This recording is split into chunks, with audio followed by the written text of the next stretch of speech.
چې هغه خلک نیکو ته رابلي او د بدو نه منع کوي. نو د دې وجې نه عزتمندو د دین مسایل زده کول په دې کې شرم نه دی پکار، او خپل دین صحیح زده کول پکار دي چې نور خلکو ته صحیح دین بیان کو. دین مختلف احکامات دي، بعض عبادات دي، بعض معاملات دي، بعض عقاید دي او معاشرت دي او اخلاق دي. دا ټول سيزونه دین کې راځي. بیا په عباداتو کې د ټول نه اهم سیز مونږ دی. نو د جمعې په ورځ تاسو ته مختلف مسائل بیانېږي او خلک په انتظار وي چې زمونږ اعمال صحیح شي. بعض خلک د شرم د وجې نه چا نه تپوس نشي کولی. د بعضو کسان عمر زیات شوي، هغه د مسلې تپوس نشي کولی، شرم ورځي. د بعضو خلکو مصروفیت داسې وي چې هغوی وخت نشي ویستی. خو نن سبا موبایل او دا سیزونه هر چا سره دي. نو علماء کرامو له پکار دا دي چې مسائل بیانوي او خلکو له پکار دا دي چې دا زده کوي. نبی اسلام وی تاسو کې بهترین هغه دی چې قرآن زده کوي او بل ته ښایي. نو یو د قرآن الفاظ زده کول دي، یو د قرآن په معنا باندې عمل کول دي. نو عزتمندو الفاظو طرف ته موږ توجه زیاته کوو، معنی طرف ته توجه نه کوو.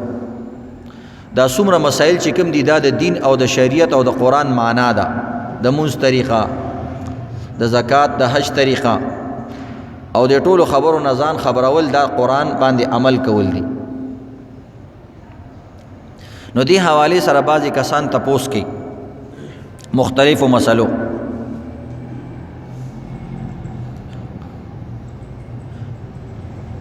یو مسله اهم د مونځ متعلق دا ده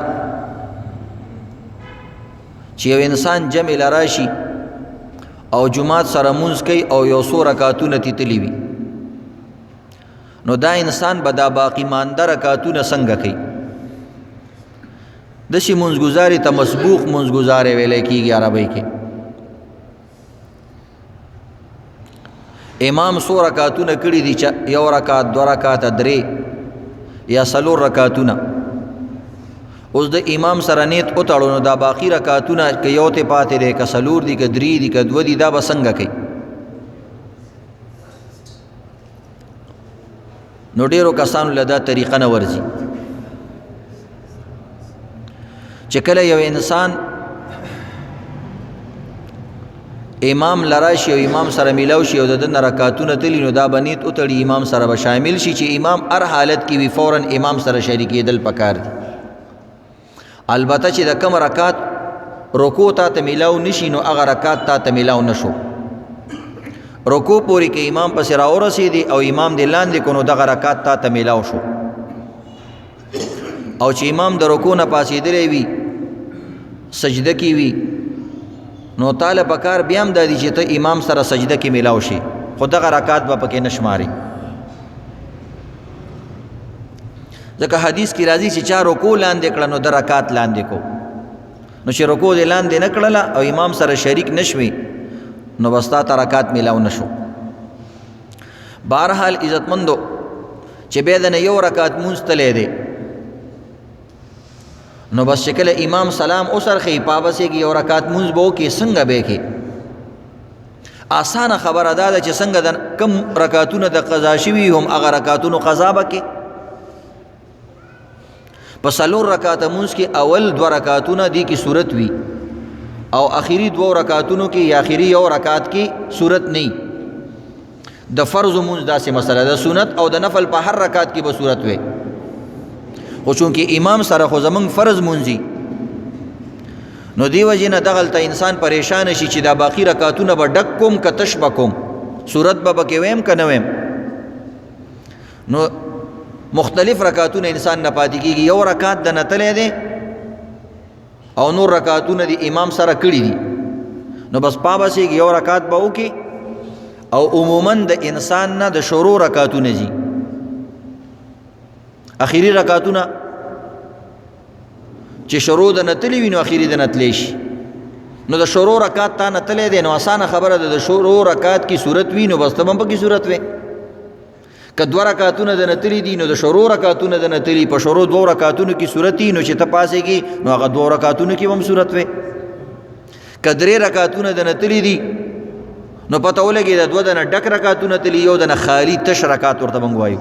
نو پا بسېږي دوه به ډکو کې یو به تشو کې اسانه خبره که څلور رکعته د نه تلي دي پاسېږي خپل مونځ چې څنګه کې ساده طریقې سره دوه رکعته به ډک کې دوه رکعته به تش کې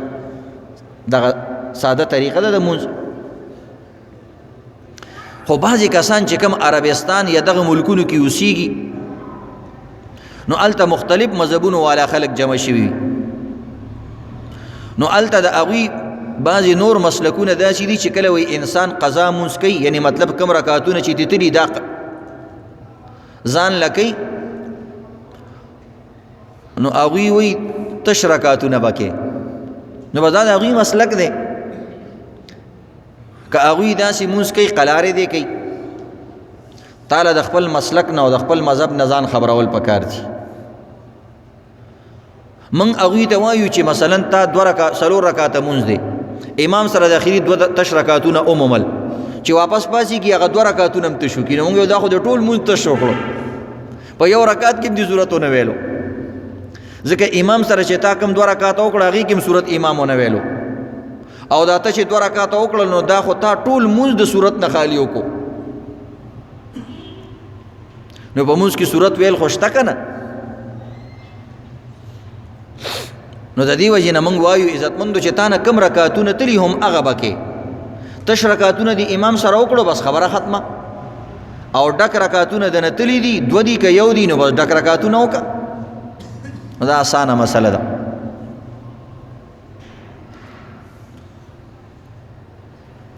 نو په خپل مذهب باندې عزتمندو زده کول او په دې باندې چلیدل انسان له پکار دي چې زده کړي نو مسبوق به دې طریقې سره مونځ کوي البته دې کې یو مسله دا ده چې کله یو کس نه درې رکعاته مونځ تلی دی او امام سره میلاو شو یو رکعت امام سره لاندې کو یا د دوه رکعتو مونځ دی او یا د دریو رکعتو مونځ دی نو که دوه رکعت خو یو رکعت به وکړي او کې بني که د دریو رکعتو مونځ دی نو چې امام سره یو رکعت وکړو او دویم رکعت یې ځان له وکړو نو د دې نه پس به کیني ځکه یو د امام رکعت شو یو د ده رکعت شو نو دوه رکعته شو دوه رکعته پس قیده وي نو دا به یو ځل کیني عبده و رسوله پورې به وایي پابسېږي باقي خپل رکعتونه به وکړي که د ماښام مونځ یو رکعت ورته پاتې دی که د ماسخوتني نو څومره رکعتونه چې ورته پاتې وي باقي به وکړي نو امام سره چې یو رکعت انسان نه تلی وي نو چې دویم رکعتو کې به قاعده کول پکار دي بعض عالمانو لیکلي چې اسانه طریقه دا هم ده چې یو انسان نه درې رکعتونه تلي امام سره نو اخیری رکعت چې امام کوي هغه خالی وي نو چې ته پاسېږي نو ته هم ورپسې یو خالی رکعت وکړه نو خالی رکعت د امام به یو شي یو بستا خالی رکعت شي او بیا قاعده وکړه او بیا د هغې نه پاسېږه دوه رکعته ډک وکړه صرف دومره چلو شو چې خالی رکعتونه مخکې شو او ډک رکعتونه وروسته شو دا خو د دې وجې نه وشو چې ته ناوخته مونځ لرالې نو دا طریقه هم اسانه طریقه ده او کنی هم دغه طریقه ده چې کم رکعتونه د نه تلي نو داسې به مونځ کوي لکه انسان چې د شروع نه څنګه مونځ کوي اسانه خبره او هغه رکعتو سره شماره نور مونځ د شروع نه کوه څلور رکعته مونځ دی یو رکعت د نه شوی دی نو بس چې پاسې کې شروع نه چې څنګه مونځ کوي انسان به شروع نه انسان مونځ داسې کوي چې ډک رکعتونه وکړي یو خالي وکړي نو بس چې تا دوه ډک او یو خالی وکړل نو بس مونځ ختم شو یو خو د امام سره کړی دا طریقه ده آسان خو د تشهد په اعتبار سره به د امام رکعتو سره شماري بهرحال بیا هم چاته مسله وي نو د خپلو علاقو د امامانو نه تفصیل سره مونځ زده کوي نو دا د مونځ متعلق یو اهم مسله وه دویمه یو اهم مسله د کاروباري مسله ده او ډیرو ملکونو کې دا طریقه رایج ده نو خلک د دې تپوس کوي چې دا جایز ده که نه او دې ته ویل کېږي قسطوار بیع کول په قسطونو باندې او په کشتونو باندې او په کستونو، څوک ورته کشت وایي څوک ورته قسط وایي، دا مختلف الفاظ دي. کشتونه په عربی کې ورته قسط وایي. بیع بالتقسیط، په قسط باندې یو څیز خرڅول جایز دي که ناجایز دي، او بیا ګران ریټ په قسط کې لګول دا جایز دی که نه دی، دا یو اهم مسله ده. عوام خلق حیرانی، بعض عوام وی چې موږ ته چا ویلي چې دا سود دی، او بعض کسان وی چې موږ ته ویل دا جایز دی. نو د دې مسلې نه ځان خبر کړئ. عموما په ملیشیا کې او بعضې دا کلي دي دې ځایونو کې په قسطونو باندې څیزونه ډېر خرڅېږي. انسټالمنټ مختلف دکانونه وي، دې ته د انسټالمنټ کاروبار وایي. ته به ماهانه یا هفتوار خپل قسط جمع کې، خو دې کې اصل مسله دا وي چې دا څیز لږ ګران وي، د خپل نقد قیمت نه ګران خرڅېږي. نو آیا ګران څیز خرڅول سود دی که نه دی؟ نو دا یاد لرئ دا سود کې نه راځي. څیز ګران خرڅول دا سود نه دی. داسې خو یو څیز په مختلف بازارونو کې مختلفو ریټونو باندې خرڅېږي، په نقدو باندې او په قرضو باندې. نو صرف د ګرانۍ د وجې نه خو سړي څیز ته سود نشي ویلی که نه. ها بعضې عالمان ویلي دا خلاف مروت کار دی، د یو مسلمان د مجبورۍ نه غلطه فایده اخیستل دي. خو عزتمندو نن سبا یو بل حقیقت دی چې په دې کې د خلکو ته انتهایی سهولت دی. دواړو کسانو ته سهولت دی. چې کوم دکاندار دی په قسط باندې شیزونه خرڅوي، نو هغه ته سهولت دا دی چې هغه لکونه روپۍ، زرګونه روپۍ، کروڑونه روپۍ بندي کړي وي. نو په کار دا دی چې هغه ته د خپلو لکونو روپو فایده میلو شي، او کاروبار کوي، جایز حلال څیز خرڅوي، موټر سایکل خرڅوي، کتابونه خرڅوي، بنینونه خرڅوي او موټر سایکل خرڅوي، حلال څیز کورونه خرڅوي. او اغستون کې ته پکې دا فایده د عزتمندو چې هغه سره یکمشت پیسې نه، نن سبا چا سره نقدي روپۍ په جب کې پرتي. نو دته سهولت دا وي چې دا کور والی نو په کرایه ورکي، موټر سایکل والی نو استعمالي کاروبار لپیږي، نو زر زر کاروبار کوي، بچت ورته کیږي. موټر والی هغه چلی، هغې باندې پیسې ګټي، نو هغه له قسط هم ورکوي او خپله روزي هم روانوي. نو په دې کې دواړو کسانو ته فایده ده. هغه ته د مال مزدوري میلاویږي، او دې انسان ته چې کوم دی قسط ورکول انتهایی آسان کار دی. او څه وخت پسې ګاډی بالکل خپل شي، بس بیا ټوله دنده او ټوله خرچه دته پاتې کیږي. بعضې غریبانان ډریوران وي موږ ته چا ویلي سود دی، ټول عمر پردي رکشې چلی. نو دا کله ناکله دا مالکان نه دي، دا دې کسانو ته وایي چې خپله رکشه په قرضو وانلي، دا سود دی. نو بس هغه ټول عمر د ده دا رکشه په دنده باندې چلی او دا موټر پر دنده باندې چلی. ها ټیک ده عزتمندو، بعض اهل حدیث دې ته سود وایي، یعنی سود ورته نه وي خو سود کې داخلی. خدایان لري اهل حدیثو کې هم دوه قسمه خلک دي. بعض عالمان اهل حدیث هم دې ته جایز وایي. څلور واړو مسلکونو کې بیع بالتقسیط جایز ده. دا صرف زمونږ د مسلک مسله نه ده. تاسو عربستان ته لاړ شئ، ځای په ځای بورډونه لیکلي بیع بالتقسیط، بیع بالتقسیط، د قسطونو بیع، د قسطونو بیع، اسانه بیع، راضي والی څیزونو به مالک شي. دلته هم چې کوم دا مختلف سوسایټیانې تیاریږي، هغې کې هم په قسطونو باندې څیزونه میلاویږي. نو دا یاد لرئ څلور واړو مذهبونو کې د قسطونو بیع، یعنی په قسط باندې او په قرضو باندې ګران څیز خرڅول دا جایز دي. او اهل حدیثو کې نیم اهل حدیث علماء کرام دې ته جایز وایي. چې کوم ورته ناجایز وایي هغه دې نه کوي، بالکل دې نه کوي. مونږ خو په زور باندې چا باندې کار نه کوو که نه. خو چې یو څیز ته څلور واړه مسلکونو علماء کرام باقاعده د سعودي مفتی عبدالله بن باز هغه په دې باندې فتوا ورکړې ده، او دغه رنګې نور اهل حدیث علما هم ورکړې ده. البته دې کې یو څو شرایط دي، دغه شرایطو به خیال ساتي. چې کله په قسط باندې ګران څیز ورکې، بعضې عالمانو ځکه منع کړې ده چې شریعت کې منع راغلی چې دوه بیې باندې جمع کې، وایي دې کې دوه بیې جمع کېږي. ځکه تا ته کس وایي که دا څیز په نقدو الي نو په 1000 روپۍ دی، که په قرضو الي نو په 1500 دی. نو دا خو دوه بیې شوي. مونږ وی بالکل دوه بیې ناروا دي. خو چې کله انسان یو بیه هلته متعین کی، یو سړی وایي زه په نقدو نه الم په قرضو یې الم، نو اوس یو شوه که دوه؟ اوس خو یو شوه که نه. ها که یو سړي ته مثلا یو سړي ویل چې دا څیز په نقدو په 1000 دی، په قرضو په 1500 دی، او هغه ته همداسې اوچت کو خبره یې ورسره ختمه نه کړه، دا بیه ناروا ده. دا ناروا ده. او که قصه ختمه کړه چې به زه په نقد ولم پیسې در کوم، خبره ختمه یو شوه. او که دا ویل چې په قرض وی علم بس قصه ختمه یو بیا شوه، نو دغه صورت ناروا ده. یا مثلا داسې وي چې کله یو انسان چا باندې څه څیز خرڅ کړی وي او هغه له قسطونه نه دي پوره کړي، واپس د دې سړي نه دا شی ارزانه ریټ باندې علي، دا ناجایز دي. مثلا یو سړی څیز په 1 لک روپۍ خرڅ کړی دی، په 10 میاشتو باندې 10,000 روپۍ میاشت، 15 میاشتې وشوې هغه سړي سره نورې پیسې نشته. دا ورته وایي چې مثلا دا څیز ما نه واپس په 90,000 واله، خو بس قصه ختمه کا. دا ورته وایي بس صحیح ده راوړه واپس، دا ناروا ده. که واپس دکاندار دا څیز علي نو یا به په ګران قیمت علي یا به هم په مغه قیمت علي چې په کم باندې ورکړی، بیا صحیح ده، په کم قیمت به نه علي. او دغه رنګ دریم شرط دا دی عزتمندو چې کلم تا یو سړي سره قسطوار بیه وکړه، د قرض بیه وکړله او کم ریټ مقرر شو، نو که چېرته قسط یې په ټایم در نه کړلو نوره جرمانه لګول دا ناجایز دي. مثلا یو سړي ته 10,000 روپۍ میاشت به راکړي، یو میاشت د قسط در نه کړو، 2 میاشتې در نه کړي، تو ورته د هغه لکو څیز اوس په 1.5 لک شو، نه دا ناروا ده، هم هغه روپۍ به تیالي. دې وجې نه کپنین والا اکثر تا نه ډاکومنټس ږدي، کاغذونه ږدي، یا 2 ضمانتین دنه اړي چې په ټایم باندې ته پیسې ورکړي. نو چې کلم سړی د قرض بیه کوي، یو څو شرطونو خیال ساتل پکار دي. وخت مقررول پکار دي، قسط مقررول پکار دي، جرمانه به پکې نه، واپس به یې په کم ریټ باندې نه علي، او په 2 بیو کې به یو بیا معلومه چې دا فلانه شوه، بیا جایز دي دا باندې.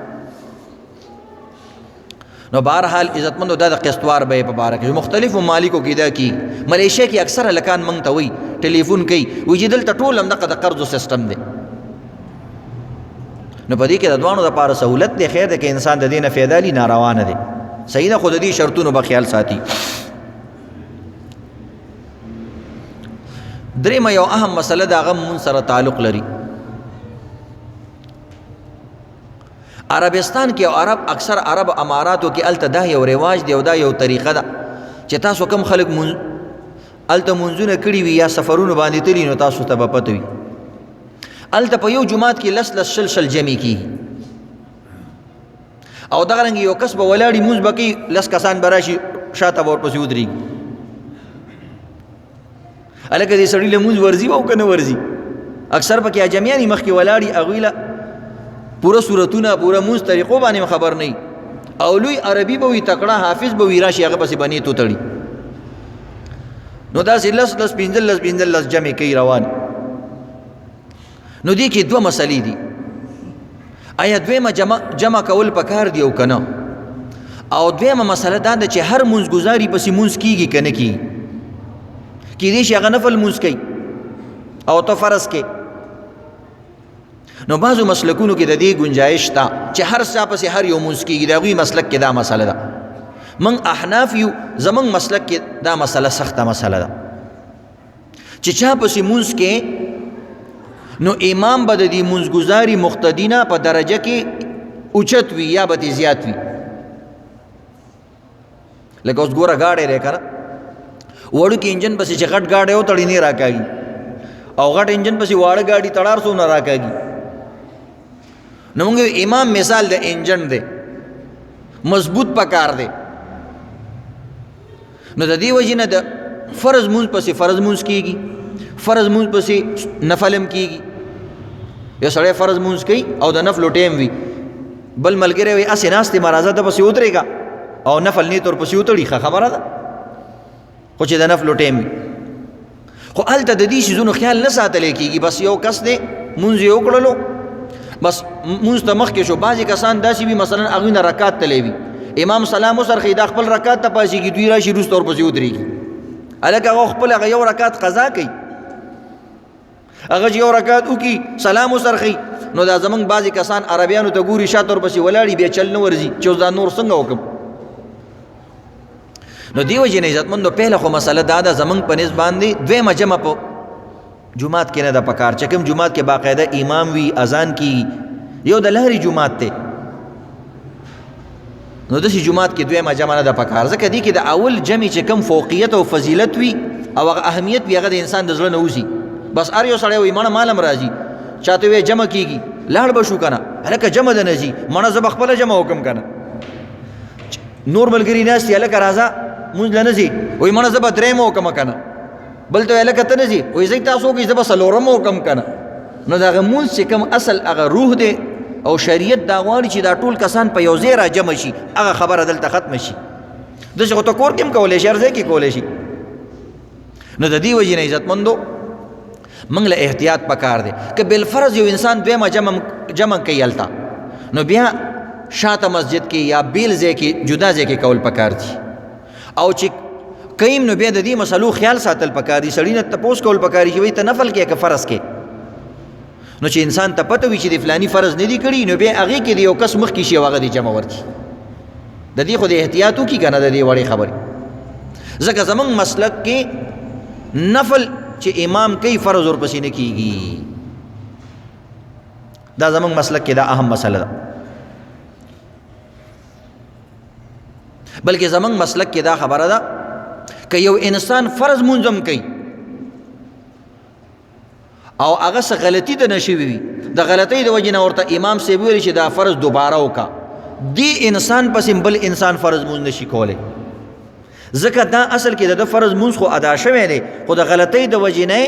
هغه غلطي صرف درست کوي نو لہذا داسې سړي پسې مونځ نه دی پکار نو نفل والا پسې څنګه مونځ کې ها یو انسان مثلا فرض مونځ وکړلو او د هغه فرض مونځ نه دی شوی امام صاحب ورته ویل ستا هم فرض مونځ نه دی شوی بالکل باطل دی فاسد دی نو که دا انسان دوباره جمع کوي شاته جمع کوي ده پسې څوک ودرېږي نو بیا خیر دی نو د دې خبرو خیال ساتئ عزتمندو دا اهم مسایل دي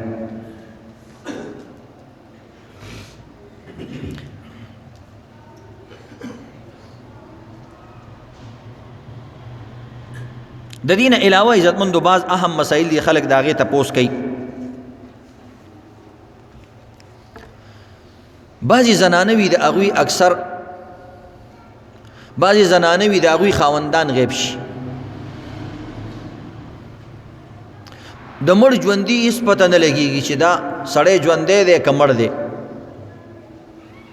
نه خط راځي نه ټلیفون راځي نه میسج راځي نه پخپله راځي غیب شي په کلونو کلونو باندې خلک غیب نو دا ښځه به څه کوي دې ته مسله د مفقود الخبر وایي د یو انسان خبر هم بالکل ختم شوی دی خبر یې مرک دی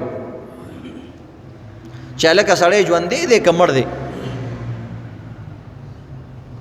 نو الله رب العزت هر انسان له اهمیت ورکوي او د هر انسان یو زندگی ده ټیک ده که یو بنده زنانه پیدا شوی دی نو الله رب العزت په نسبت باندې هغه هم خپل فضیلت لري او د هغه زندگی ده او د هغې دپاره هم الله ثانیې نه پیدا کوي نو یو انسان رک شو نو دا ښځه به څومره انتظار کوي کم از کم 15 کاله انتظار به کوي عزتمندو که یو انسان رک شو خبرې رانلې او یو ښځې زندگی په خطره کې ده عصمت یې خطره کې دی دغه رنګې نور ډېر مسایل دي ښځه خو چې چېرته مي د یو سړي د وجې نه زندګي تېروي یا پلار د وجې نه خاوند د وجې نه زوی د وجې نه او دلته څوک نشته دی پلار یې نشته زوی هم نشته خاوند یې ورک شو دا غریبه به څه کوي نو د دې لپاره دا دي چې دا به عدالت کې کیس دایر کی او داخل کی او قاضي ته وایي زما خاوند ورک شوی دی ماله څه لاره راوباسه یا که مثلا عدالتي نظام نه وي یا د ښځې هلته چې کوم دی رسېدل او رسایي ناممکنه وي او ګرانه وي مشکله وي نو د علما کرامو یو کمیټي کوم ځای کې وي مثلا یو لویه دارالافتا ده یو لویه د علما کرامو کمیټي ده غټ غټ علما کرام دي د هغوی هغه کمیټۍ له دې لاړه شي چې ما ته دا مسله را پیښه ده قاضي یا هغه علما کرام به د خپل طرفه چې څومره کوشش کولی شي د هغه سړي تالاش به کوي مثلا سم آسانې طریقې دي څومره ذرایع ابلاغ چې ټي وي کې به ورکړي یو اخبار کې به ورکړي یو اعلان به ورکړي فلانې کس رک شوی دی د هغې ښځه د هغې تپوس کوي که شرطه وي نو زر تر زره د عدالت سره یا د علما کرامو کمیټي سره رابطه وکړي ګینې د هغې ښځه د عدالت د طرف نه هغې ته د ازادۍ پروانه میلاوي نو چې څومره سورسز وي او ذرایع وي او طریقې وي هغه به هغه قاضي صاحب جج صاحب یا هغه علما کرام استعمال کړي چې هغه سړي ته خبر ورسوي نو که ښځه خپله زندګي تېرولی شي خپلو بچو سره نو بس ډیره ښه ده، هیڅ خبره نشته دی چې خامخا د خاوند نه جدا کا. یو ښځه بل واده نه کول غواړي، خو که کومه ښځه مطالبه کوي چې نه زما زندګي ده، زه خپله زندګي تېرول غواړم، زه خپل نسل او خپل بچي لیدل غواړم، نو بس بیا به قاضي صاحب چې کوم دی هغې له یو 4-5 کاله ټایم ورکړي چې 5 کاله ته انتظار وکړه، د هغې نه پس به تا ته موږ بیا دوباره حاضره شه. نو 5 کاله پس به دوباره ښځې ته لاړه شي. که دې دوران کې خاوند رالی خو فبها ډېره ښه خبره ده. که رانلی نو قاضي صاحب به چې کوم دی د هغې ورځې نه پس دا فیصله وکړي چې د دې خاوند مړ شو، بس داسې دی لکه مړ شو. نو چې مړ شي د ښځې خاوند هغه به عدت تېروي، نو 4 میاشتې او 10 ورځې به نورې تېرې کړي. بیا د هغې نه بعد دا ښځه بل ځای کې نکاح کولی شي. که بالفرض ښځه وایي زه 4 کاله 5 کاله انتظار هم نشم کولی، داسې علاقه کې اوسېږم، داسې ځای کې اوسېږم چې زما د سر د پاسه سوری نه وي او زما خاوند نه وي، نو ما ته زندګي ډېره ګرانه ده او ډېر لانجې دي، ماحول خراب دی او زه دومره انتظار نشم کولی. نو مصلحتاً قاضي یا هغه کمیټي د ښځې له کم وخت ورکولی شي چې کم از کم 1 کال پکې تېر شوی. نو که کال پکې تېر شوی بس ښځې ته وایي ټیک ده، د نن نه پس دته نوي نکاح وکړه، خو دې کې به د طلاق والا عدت تېروي. یا مثلا ښځه وایي زما د خرچې بندوبست نشته، زه به چا ته انتظارونه کوم، زه به یو ښه سړي سره نکاح وکړم چې زما د زندګۍ طریقه او معاشرت مې آباد شي. نو بس چې کال پکې تېر شوي قاضي به له اجازت ورکړي او دا ښځه به د طلاق عدت تېر کړي، دا نکاح به ماته کړي قاضي، دې ته فسخ نکاح وایي. نو په دې صورت کې به ښځه چې کوم دی 3 بیماریانې تېرې کړي او د هغې نه پس به دا آزاده شي او بل ځای کې به نکاح وکړي. که بالفرض خاوند بیا را پیدا شو نو بیا به څه مسلې، بالفرض بعض وخت کې 10 کاله 20 کاله پس سړی را پیدا شو، نو بیا هم عزتمندو هغه اول خاوند ته به دا ښځه میلاویږي، د هغه حق زیات دی. دا بل سړی به ورته وایي ما ته آزاده کړې او بس بیا د هغې نه بعد چې عدت تېر کړي هغې سره به نکاح وکړي. نکاح هم هغه سره نکاح ده، بس هغه خپل خاوند ته به اول ته پاتې شي. نو بهرحال عزتمندو داسې اهم مسلې وي خلکو ته راپېښې شوي، د خلکو زندګیانې په مسایلو کې پراته وي، نو د دې څیزونو خیال ساتل پکار دي او د دې نه ځان خبرول پکار دي. بعضې کسان دا تپوس کوي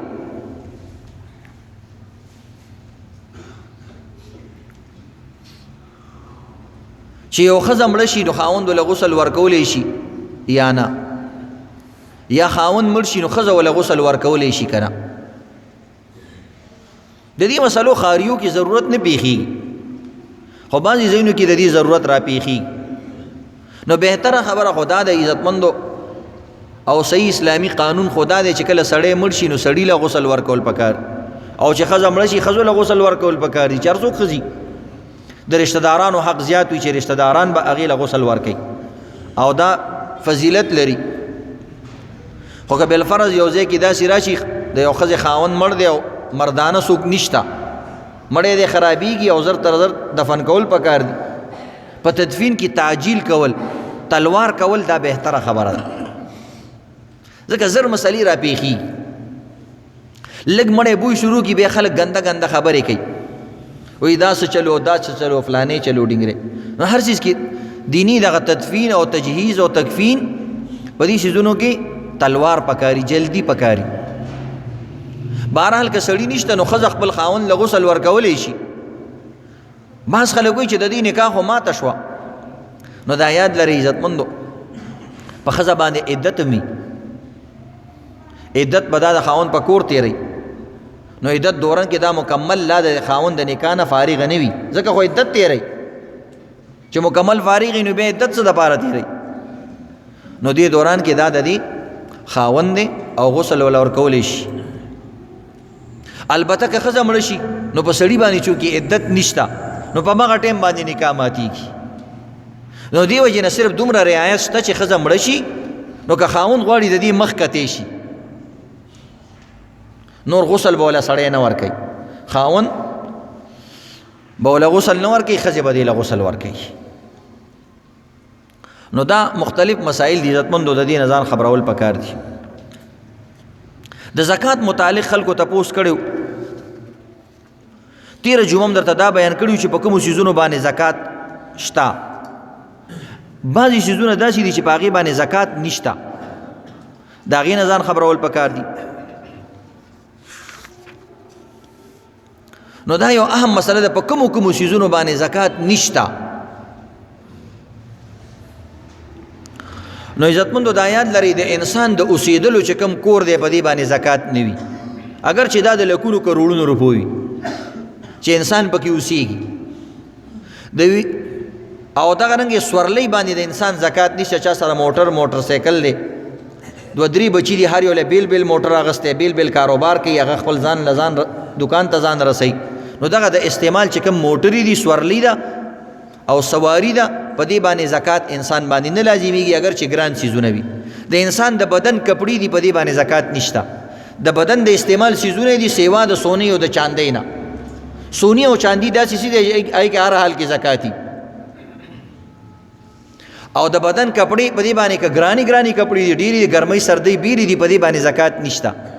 انسان سره چې کوم دی مثلا وسله ده، پښتانو ته وسله وایي، اسلحه ده ورته د ضرورت دپاره، د خپل حفاظت دپاره، نو په دې باندې زکات نشته. په کور کې د خوراک څښاک سامانونه پراته دي، ډینر سیټ دی او ټي سیټ دی او دغرنګې بړستنې دي، کمبلې دي، کټونه دي، په دې شیزونو باندې زکات نشته. بعض کسان وایي چې دا خو نه استعمالیږي، نو بعض چیز کال پس استعمالیږي، ګن کال پس میلمه راشي بیا استعمال شي. یا بعض چیزونه چې کوم دی واده خادۍ کې استعمالیږي، چې اوس واده خادي نه ده راغلی، غم نه دی راغلی، نو خو نه استعمالیږي. خیر دی، دا تعالی شریعت جایز کړي دي چې دا ځان سره ساتلی شي د ضرورت دپاره چې تا ته پکار راشي.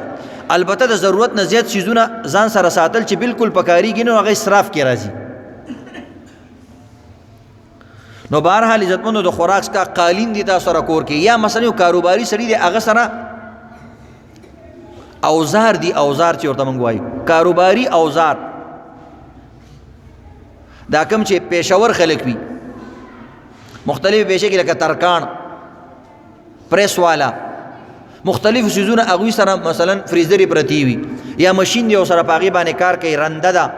نو دغه چیزونه چونکې دا خرڅوي نه، دې باندې خپل کار روزګار د روان کړی، نو په دغه آلات پیشه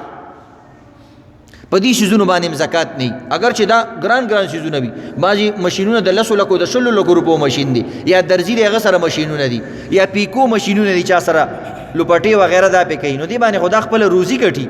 دا مشینونه که ګران وي او د ډېرو پیسو وي، په دې باندې زکات نه وي. نو دغه رنګې کور کې نور سامانونه پراته وي، چا سره مثلا خپل کتابونه دي، مطالعې لپاره سټوډنټ ته کتابونه ګوري، نو بیا هغه کتابونو باندې که د لکونو روپو مې د باندې، یا سره د استعمال لپاره کمپیوټر دی، په لاکو روپۍ باندې کمپیوټر اغستی دی، یا مثلا تعلیم یافته هلک دی ځان له په 1.5 لاک 2 لکه روپۍ باندې موبایل اغستی، هغې باندې خپل کار کوي، سبقونه وایي. نو دا د د استعمال څیزونه دي، دا کمپیوټر او دا څیزونه لیپټاپ وغیره چې د دې استعمالیږي، نو دې باندې زکات نشته. البته که دوی مو سره اسې پروت وي بلا ضرورت او پکارېږي نه، او دا وایي چې مړه کېدی شي د 900 مې په کار راشي، نو د دې څیزونو به دا اوس بالکل دا اضافي څیزونه دي چې بالکل نږدې زمانه کې په کار باندې نه راځي، نو دې څیزونو باندې عزتمندو زکاتونه نشته. یا یو سړی دی مثلا هغه سره رکشه ده، موټر دی، او هغه کرایه باندې سورلۍ وړي راوړي، په دې باندې زکات نشته، دا خو د ده د روزۍ سامان دی، نو دا د زکات متعلق څیزونه وي. بعضې کسان دا تپوس کوي چې د خپل کور نه علاوه د کرایه کورونه وي، بعضې کسانو سره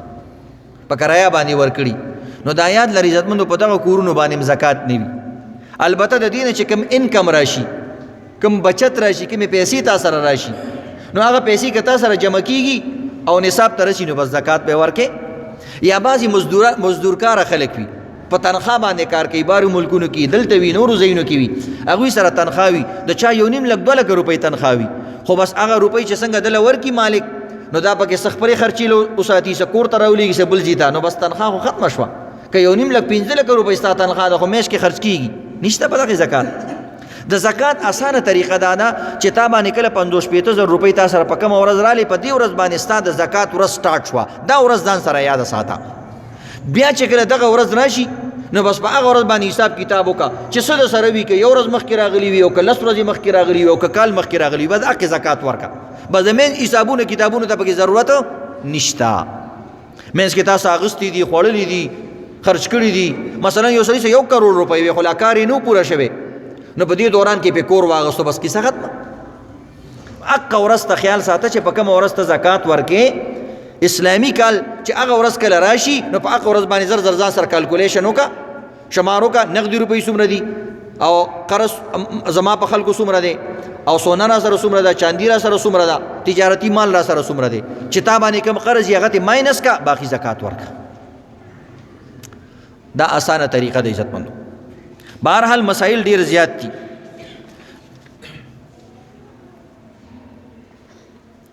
خدای یاد لري عزتمندو د ټول اهم مسله دا د خپل خپلوانو خیال ساتل پکار دي دا معاشرتي مسائل دي د دې خیال ساتل پکار دي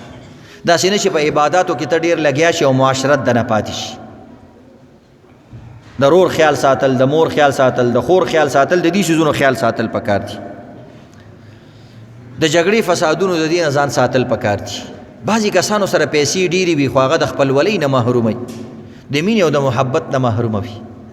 هغه پیسې هغوی له خوشحالي نشي ورکول یو عالم یو واقعه لیکلې ده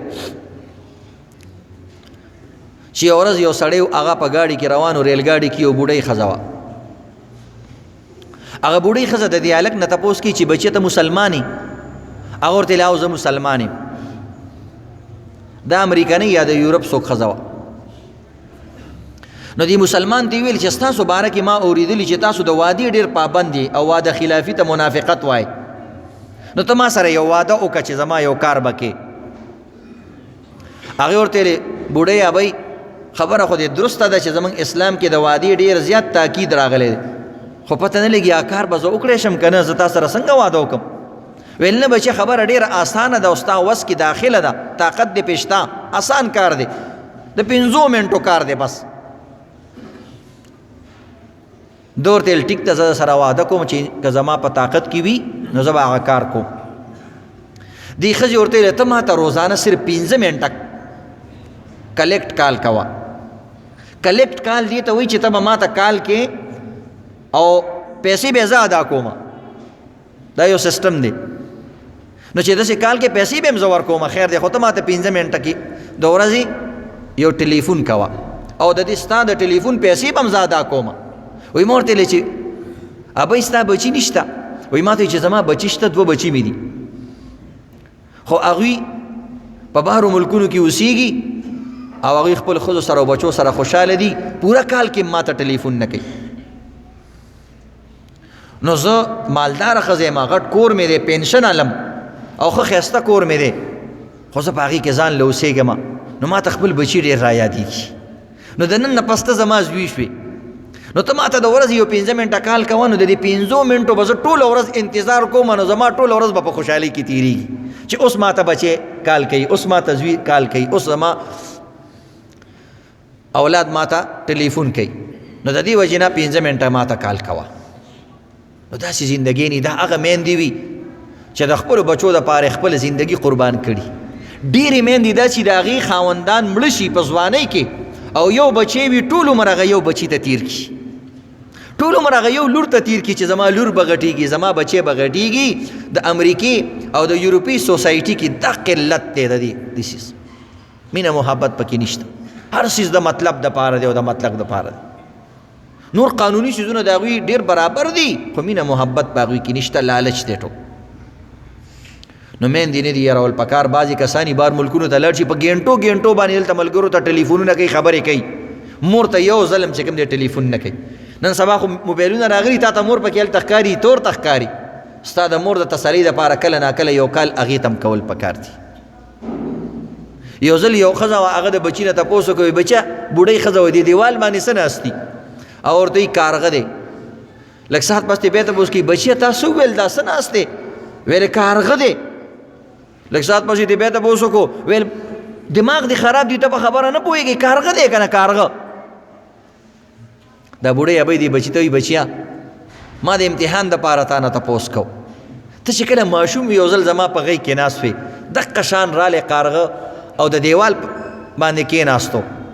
تا زما نه یو ځل تپوس وکړو ما تا ته ویل کارغه دی تا بیا ما نه تپوس کوم ما ورته ویل کارغه دی تا به چې کله تپوس کولو نو دویم دریم ځل باندې به زه د هغې نه زیاته خوشحالېدم چې زما بچی خبرې زده کړې زما بچی ما سره خبرې کوي ای زما بچیا تا په یو وخت کې 40 ځله زما نه تپوس کړی و ما 40 ځله تا له په خوشحالۍ باندې جواب در کړی و نن ما 3 ځله تا نه تپوس وکړو ستا په تندي باندې ولونه راله دا هغه بچی دی چې د مور به چې کله غاښونه رال مور به ګونګړي پخول کلول کرخې به پخولې چې ستا یو غاښ کله راووتو په دې باندې مور چې کم دی په همسایو کې او په ټول علاقه کې یو دیش کې او یو دیګې کلول او کرخې تقسیم کړي چې کله تا پهله قدم واغستو په هغې باندې بیل دیګ پوخ کړلو د خپل وس مطابق ټولې دا پخواني ښځې وګوره زر ګونګړي پاخه کي غنم جوار په اوبو کې واچوي پاخې کې او خلکو باندې وخوري وایي زما بچي قدم اغسته پل دی بخت ورشه بچیا نو بهرحال عزتمندو د میندو تپوس کول پکار دي دغه کورونه د جګړې فسادونو نه ساتل پکار دي او د هرې مسلې ښه پهلو ته کتل پکار دي یو عالم لیکلی دي یو لوی پیر صاحب دی وایي ماله یو ځل یو مرید زنانه وه وایي هغه راله نو هغې د خپلې خواښې ډېر زیات بدی بیان کو چې زه د خپلې خواښې نه پوزې له راغلی او زما خواښې داسې ده داسې ده داسې ده داسې ده یو منټ مې ته سم نه تېرېږي ښځه مبالغې کې لږ خبرې کې لږ حد نه زیاتې بیانوي په تنور کې تې ولاړ یم په تنور کې او کور یې راته دوزخ کړی دی داسې ټکي به وایي چې ته به حیران شي او هېڅ هم نه وي په کور کې صرف هغه بچی لږ مور سره خاندي بس دې ښځې له غوسه ورځي نو یې ما له راله ډېره نیمه ګنټه کیسې وکړه چې خواښې مې داسې ده داسې ده داسې ده وایي ما ورته ویل چې خاوند دې څنګه دی وایي خاوند خو مې ډېر بهترین دی ډېر وفادار خاوند مې دی ډېر مینه ناک خاوند دی وایي ما ورته ویل چې کور کې نور خوراک سکاک وایي چې ډېر اعلی ډېر کور کې خوراک سکاک باندې هېڅ پابندي نشته دی کلاو کور دی سورلۍ موټرې شته هر قسمه خاوند ما له هر قسمه څیزونه را کړي دي د خاوند نه مې هېڅ ګیله نشته خو خواښې مې ډېره دغه ده وایي ما ورته ویل چې دا واده دله چا کړی دی دا رشته دله چا کړې وه دې هلک سره وایي جي بس رشته خو همدغه طریقه وه دا خواښې مې نه وه راپسې راله وایي زه ډېره زیاته خوښه شومه او زما هم ډېر خوښ شو نو بس ما دې خواښې چې کوم دی بیا راپسې رشته راولېږله او دې زوی یې زه وکړلم وایي ما ورته ویل تا له خو بیا د خواښې ډېر احسان منل پکار دي تا په خپله خوله صفت وکړو چې دا الک ډیر بهترین انسان دی نو دا الک ستا د خواښې زوی دی دا کور کې چې ته اوسېږې دا د خواښې کور دی دی دې زوی له ورکړی دی نو تا باندې د خپلې خواښې څومره لوی احسان کړی چې دومره بهترین خاوند یې تاله درکړی دی وایي به زما په ذهن کې خبره راله چې واقعي دا خو ډېره عجیبه خواښې ده چې دومره بهترین زوی پیدا کړی دی چې د هغې نه زه دومره زیاته خوشحاله نو یو طرف ته ته دا ګورې چې خواښې داسې ده خو بل طرف ته دا مو ګوره چې د خواښې تربیت څومره اعلی دی چې هغه د بچي داسې تربیت کړی دی چې ته بل طرف ته څومره په مزو کې وي خوراک سکاک نوکر چاکر مزې دا هر څه دې شته نو نور څه غواړي وایي د هغې نه پس وایي ما توبه وویستله او خواښې زه سمه شو نو دا وړې وړې خبرې عزتمندو کور کې دننه ختمول پکاري خواښې له دا ویل پکار دي چې دا زما یو لور زیاته شوه او دې جینۍ له دا کتل پکار دي چې دا زما مخکې مور مړه شوه دا مې بله مور ده زما اصل مور اوس دا بې زندګي ښه تېرېږي نو جګړې داسې په وړو وړو خبرو ختمېږي خو که خرې ختموي یو ځل دوه ورونه و د هغوی منځ کې ډېره زیاته مینه وه نو د یو ورور دې بل له دعوت ورکړو عموما دا ورنداریانې د دوی د دې خاوند ورونه نه یې خوښ او چې دا ورکره راشي لږ بد پې لګي وایي بیا خو ډکېدلو لرال او بیا خوراک له ځان راورسول هلکه دا خو ستا مال نه دی دا خو هم د دې خاوند مال دی او دا د هغه رور دی د یو مین مور اولاد دی بهرحال د دعوت کړی او دې رور له دې ښځې ته یې پته نه وه نو چې خوراک سامان یې ورته کېوسو دسترخوان ولګېدلو په دې کې د دې خاوند رور رادننه شو او د دسترخوان باندې سامان ایښی و چې څنګه هغه په دسترخوان کېناستو دې ښځې ته هغه سامان راواغستو واپس یې کچن ته یوړو دا ورور هم ډېر خفه شو چې دا خو زما انتهایي بېعزتي وکړه او د دې په دسترخوان زه ناست یم په کور کې دنې زه دومره ذلیله کړم نو هغه رنګ یې ډېر بدل شو غوسه شو